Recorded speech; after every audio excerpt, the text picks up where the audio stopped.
All right, so vertical leaps are a 2-foot takeoff and 2-foot landing plyometric where we are going in the vertical or up and down vector or direction on this. Now there's 4 intensities. There's light, mid, ping, and deep. Light is going to be the least intense, and that's where we're going to start. So the focus here is really short ground contact times. You want to get off the ground quickly. Imagine you're like a ball that's bouncing off of the ground. Okay. The next intensity is mid. Mid is like a light where we want to get off the ground quickly. We're just adding a little bit more height to make it slightly more intense. Ping is going to be the most intense. The emphasis here first is getting as much height as possible. And then on the landing, we want to like attack the ground. So we're bringing a lot of force into the ground for high ground reaction forces.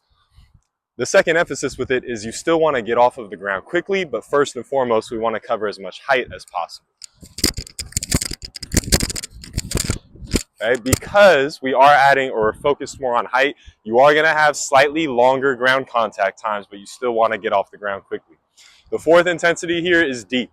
Now on deeps, I like to think of them as like frog jumps, because on each landing, my hands are going to touch the ground.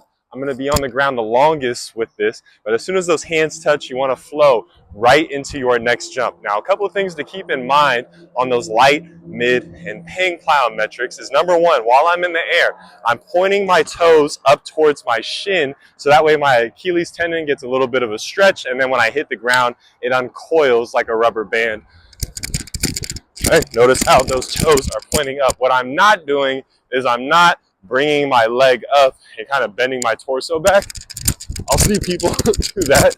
That doesn't do anything with your ankles. So again, pull the toes up towards your shin into dorsiflexion.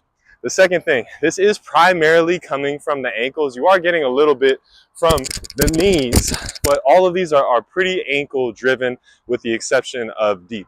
So keep those things in mind, bringing the toes towards your shins, primarily driving from the ankles, short ground contact times on all of them, but as you go up in intensity, you are going to have a little bit more height, and that's how you do the vertical leap series.